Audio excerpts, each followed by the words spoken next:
Okay, thank you, Nance. Hello? Hi, how are you doing, guys? Hey, how are you? I got a question for you. Sure. Whatever happened to the traffic light on top of Brook Street?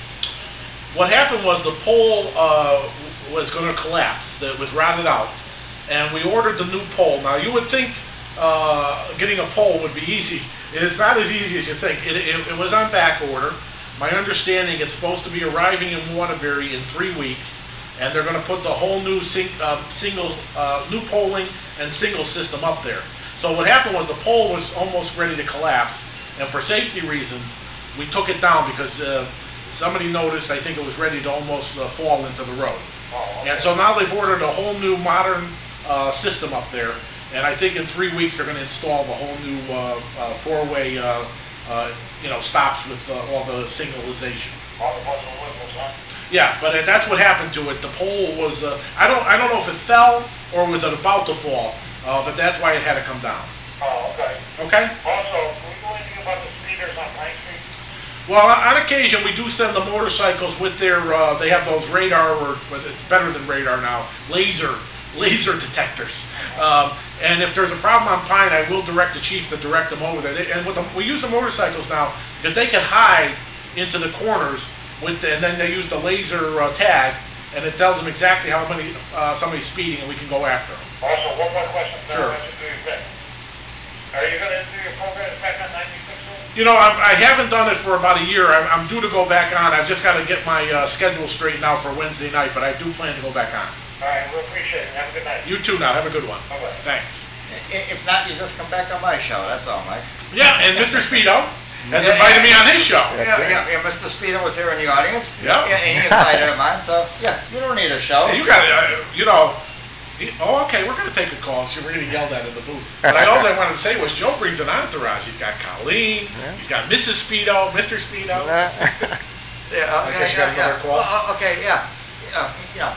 You were upset last time that Colleen wasn't here. I know, and here she is today. So I made sure that she came out just to be here. You know, she's not working out here, but she came out just to make sure that she came out to see her. Much appreciated. Good evening. Oh, we didn't have two. Okay.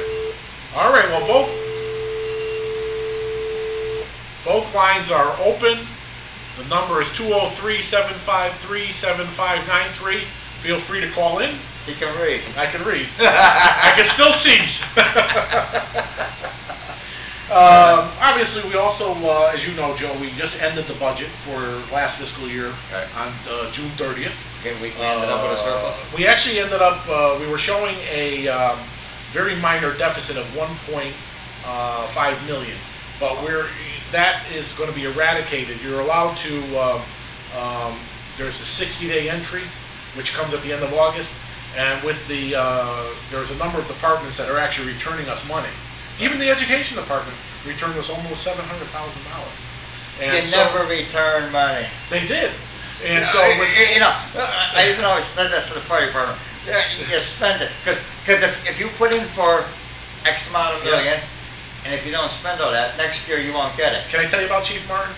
Chief Martin is the greatest. When he took over, he was facing a $500 million budgetary deficit because the maggot screwed up. Had said, "Oh, I'm going to save you $300,000," and it was all phantom, smoke and mirrors. Yeah. He ended the year not only balanced, but I think he's returning like $25,000 to the general fund. Wow. I mean, you know what? That's $1 million turnaround.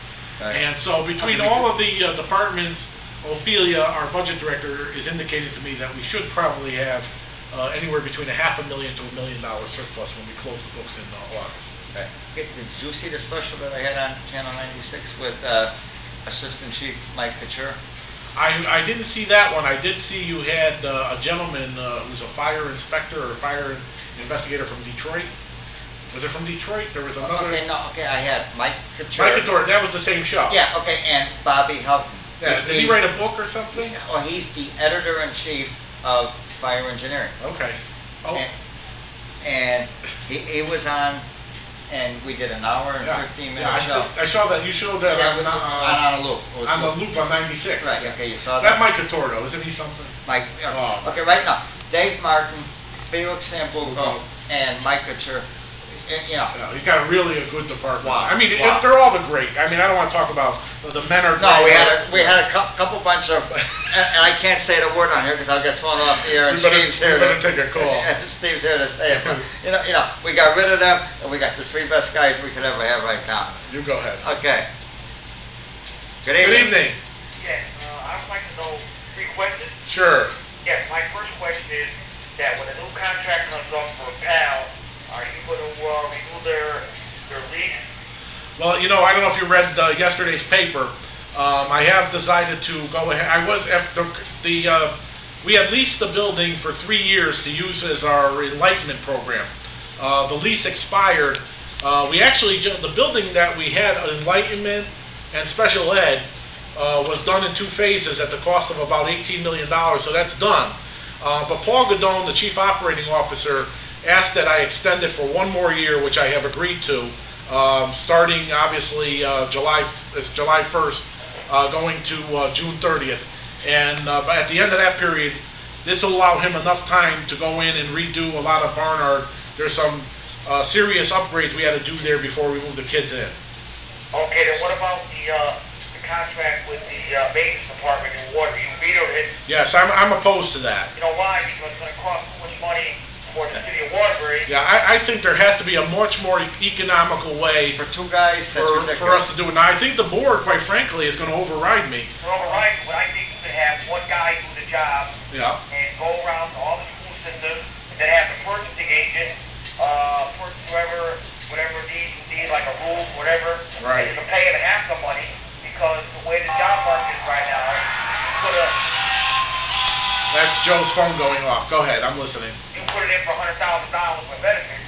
You have well over 30 people looking for a job. Well, the way I look at it, you could probably hire a whole nother superintendent for $170,000 and save yourself almost $1.2 million. Yeah, for the amount of money. Right. For 2 maintenance guys.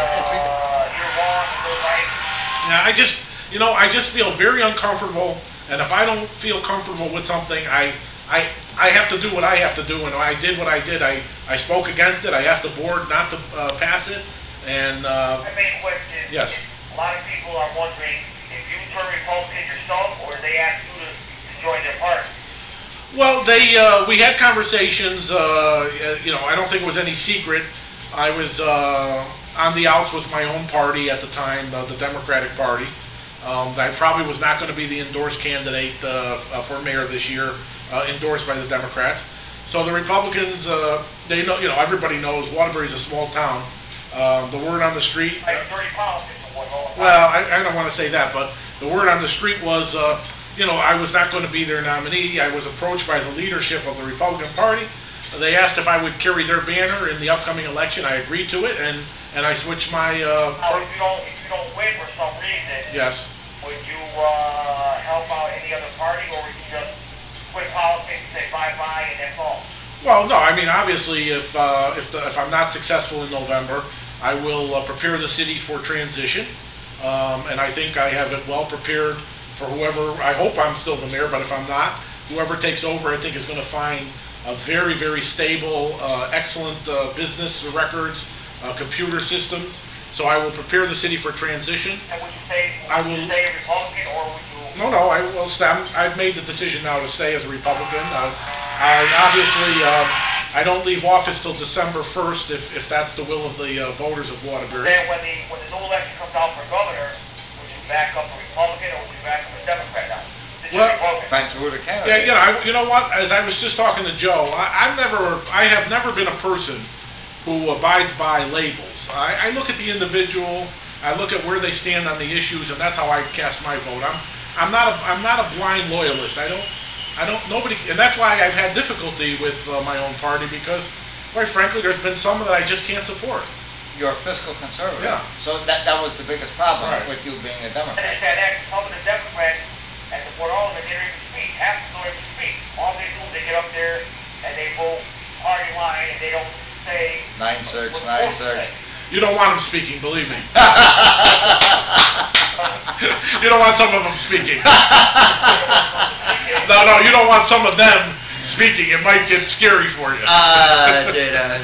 No, a lot of people say taxes are gonna go up. I don't think they'll go up that much, but they'll go up a little bit, maybe 1% maybe. There's really no reason at this time, as long as we follow the course. You know, we have two major projects that are going on the grand list in phases. And so that's one of the reasons the rating agencies held us at the high level with the positive outlook. First Light and the LNG natural gas tank. Both projects are in excess of $200 million each in terms of value. As you know, they're in the enterprise zone. Only 20% of one project on the grand list today. As of next year, there'll be 40%, and then the other one will be 20%. Okay, but I'm gonna ask you, So, I got a call on the phone with you the other day. My last question. Yes. That if you get elected, would you fire people like the guy from Kennedy High School who did wrong? You know, that was wrong what he did, and he resigned on his own. You didn't fire him, really. He resigned on his own for $3 grand.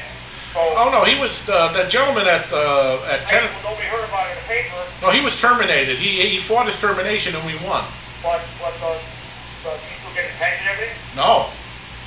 He doesn't get nothing at all. No, he doesn't get anything. And how about the guy in the water department where they said that you gave him $70,000 for a pension, so he's supposed to get $35,000 or everything? Well, there was that's the Ken Scove matter. He was the department head. Yeah. And as I said before, that was a matter that unfortunately got not only by me, but got by the oversight board because they also approved the contract and got by, I believe, the Board of Aldermen at the same time. So it was one of those, you know, I'm not saying I'm perfect. I made a few mistakes in my 10 years. You made a few mistakes. I'm going to say that getting all over again, I would not have. Different. You would make the pensions a little bit different. Well, I already have, actually. If you look at many of the pension changes, we've made a significant change in the pension system. Later, it's going to have to come to a 401k plan in all the cities right now. Well, you can't afford to keep on saying, well, in the state, some people get the last few years of their overtime money, they get it right back into their pension, and that's wrong to me. Everybody is starting to move to a defined contribution as opposed to a defined benefit. But we have a whole group of people, including in the current service, that we probably would have to freeze, and then all the retirees would have to continue to get their benefits. And how do you feel about a 401k plan coming into city water? Yeah, that's called the defined contribution as opposed to... that's going to come in through the lid. I don't see any way around it. Eventually it will happen. And that happens, and a lot of these policemen, firemen, and school teachers are going to hate the mayor, hate somebody. I don't think it'll affect anybody who's currently on the payroll. That'll have to be for new hires. New hires, it's not going to be any new hires for a while, right? Well, actually, the police department, through a federal grant, is going to get ready to hire they're going to pay for 3 years of 15 police officers. So and after 3 years, then we'll have the police. We only have to pay for it for 1 year, and then by that point you'll have attrition, and we'll absorb them into the lower levels. So that means you're going to have walking speed vans and all that stuff. Right, for community policing division. And I feel that in the PAL, you have 2 police that work at PAL, take some of them out of there. All right, we have to wrap it up. Okay, thank you. Thank you. Okay, I got... Hello, caller? Hi. Hi. Okay, we got like 30 seconds and we have to go. I'd like to know what you're going to do with that road behind Hayden Park. Which park? It's all towers and uncovered. I was on my scooter and I tipped over on it. All right, which park? By Hayden Park. Hamilton? The cross street that's High and Central Avenue. Oh, Hayden Park. Street. All right, so there's a road that runs behind Hayden Park that's in disrepair? Yes. All right, I'll look into it tomorrow when I get to the office, okay? Okay, we have to go. Thank you very much. Thank you, Joe. Mike, Thank you, for coming everybody. on. Okay. Oh, we're off. Good night.